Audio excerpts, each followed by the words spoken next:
Just want to say to all the Albanians, you are so welcome to come to Taiwan because it is way too cool that you have a park named after my homeland.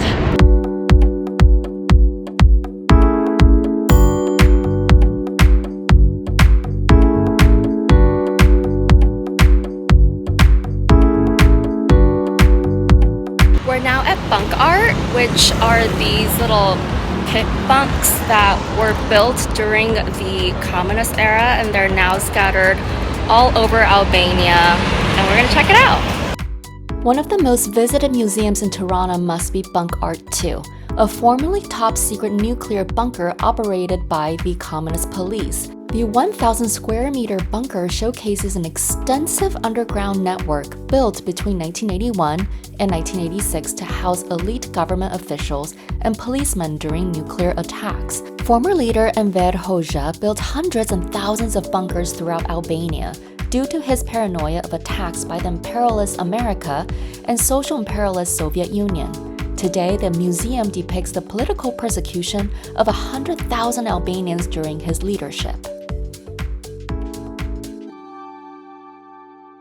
The House of Leaves Museum is the former headquarters of National Intelligence Service, or House of Spies, originally built in 1931 as a medical clinic. During World War II, this was occupied by the secret police of Nazi Germany. After the war, the Albanian communist regime took over the building and used it as a bureau for investigation and espionage. What we're gonna do is go down the bunker area. This was constructed all over the city during the communist era. One example at the House of Leaves Museum. We'll go downstairs now. I'm the only one down here right now, so it feels a little bit strange. Okay, so this is the view of getting out. As the most significant museum in Albania, stop by the National Gallery Museum for a comprehensive understanding of the country's sordid politics and history. The museum is categorized into 8 sections spanning from antiquity to the communist terror. We're at Skanderbeg Square. Right on the National Gallery Museum's main plaza is Skanderbeg Square, which not only marks the center of Tirana, but it's also a tribute to Albania's national hero from the 15th century. On the square, there's also the Clock Tower, Bej Mosque, Palace of Culture, National Library, Theater of Opera and Ballet, and Bank of Albania.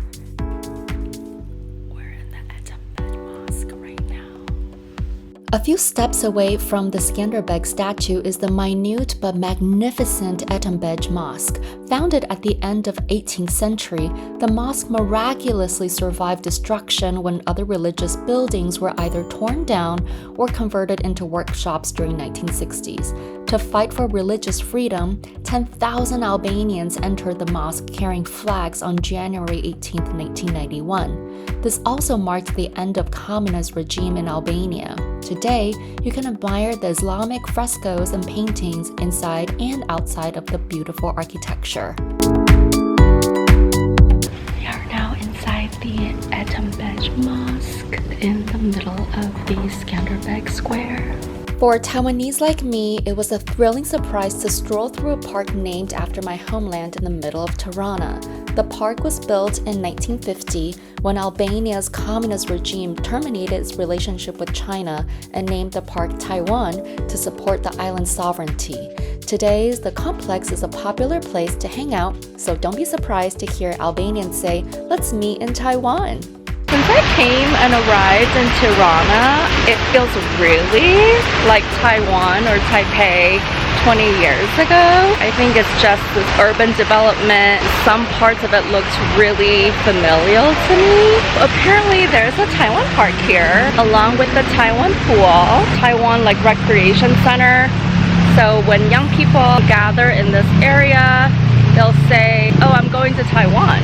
And it's right here. Obviously, as a Taiwanese, it's so fun. What a little fun fact. And I love discovering places where people know exactly where Taiwan is.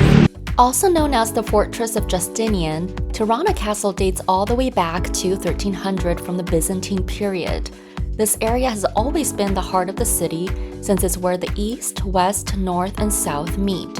In recent years, the castle quarter has transformed into a modern shopping area full of restaurants, cafes, and shops that celebrate Albanian heritage and history. I highly recommend when picking a neighborhood to stay, you choose Blloku. Blloku is like the hippest neighborhood here. It has lots of cafes, restaurants, cool shops for you to feel like you're really in the middle of what's really happening in the city.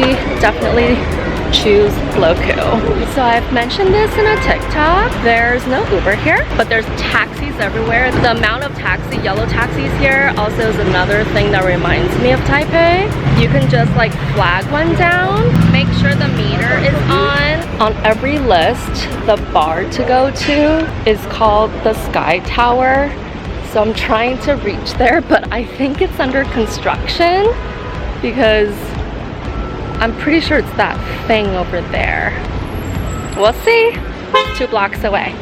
I was right. The Sky Bar is under construction right now. I actually didn't ask when they're gonna reopen again. But if you're here again sometime in the future, definitely check it out upstairs because it's definitely on the list for seeing the entire view of the city. So one thing I immediately noticed about Tirana is that a lot of the buildings are pink. And because I'm having a pink moment right now, so this is just beautiful and perfect.